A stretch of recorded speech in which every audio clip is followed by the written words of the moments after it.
नमस्कार, मी कैलास सूर्यवंशी. आपण पाहत आहात लोकस्वराज्य न्यूज चॅनल. तर पाहूयात. आज नांदेड येथून नांदेड ते लातूर पदयात्रा काढण्यात आलेली आहे. अनुष्का पाटोळे यांच्या मारेकऱ्यांना फाशीची शिक्षा देण्यात यावी म्हणून जिल्हाधिकारी कार्यालयावर मशाल मोर्चाचे आयोजन 25 जानेवारी रोजी करण्यात आलेले आहे.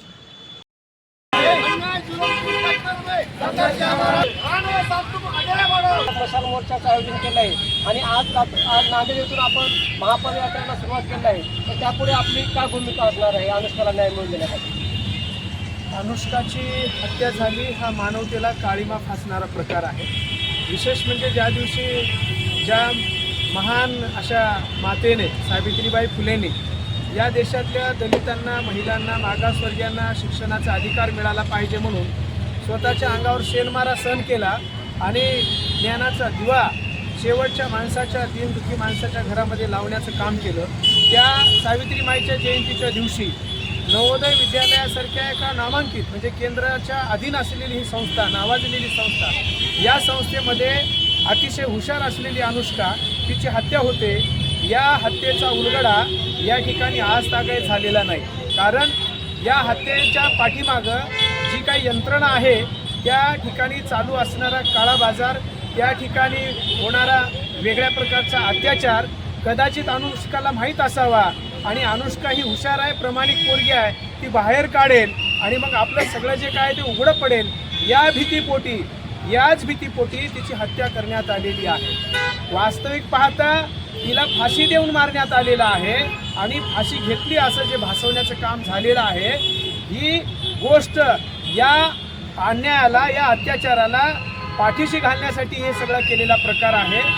अनुष्काची डेड बॉडी जर ती जिवंत होती किंवा ती दवाखान्यात नेण्याच्यासाठी ॲम्ब्युलन्स आवश्यक असताना सुद्धा तिथल्या कर्मचाऱ्यांनी एका प्रायव्हेट गाडीच्या डिक्कीमध्ये टाकून तिची डेड बॉडी लातूर शहरातील शासकीय दवाखान्यामध्ये नेण्यात आली. ही अतिशय वाईट गोष्ट आहे. जेव्हा मला अनुष्काच्या वडिलाचा फोन आला, त्यांनी सांगितलं की या विषयाला दाबून टाकण्यासाठी स्थानिक प्रशासन, ज्यांच्या हातावर DYSP लेवलचे अधिकारी आहेत, तपास होता, ते स्वतः आणि लातूर जिल्हाधिकारी महिला असताना देखील या प्रकरणाला धडकून टाकण्याचं काम केलेलं होतं. आमचा असा प्रयत्न आहे प्रामाणिक, अनुष्काची हत्या ज्यांनी केली, जेवढे लोक त्याच्यामध्ये सहभागी आहेत, सखोल अशा प्रकारची त्याची चौकशी व्हावी, त्यांच्यावर 302चा गुन्हा दाखल व्हावा आणि त्यांना कठोरात कठोर शासन व्हावं. यासाठी फास्ट ट्रॅक कोर्टामध्ये हे प्रकरण चालवण्यात यावं आणि याच्यामध्ये विशेष सरकारी वकील देऊन अनुष्कावर जो काही प्रकार झालेला अत्याचाराचा, त्याच्यामध्ये जे सहभागी लोक आहेत त्यांना या ठिकाणी सजा मिळाली पाहिजे. जर हे झालं नाही तर येणाऱ्या काळात अनेक ठिकाणी अशा प्रकारच्या अनुष्काच्या हत्या त्याची पुनरावृत्ती होऊ शकते. याची खबरदारी राज्याचे मुख्यमंत्री आणि जे स्वतःकडे गृहमंत्रीपद आहे देवेंद्र फडणवीस, हे स्वतःला देवाभाऊ म्हणतात, लाडक्या बहिणीचे भाऊ म्हणतात, परंतु लाडक्या बहिणीची अतिशय कुशाग्र बुद्धीची अनुष्का मारल्या गेली.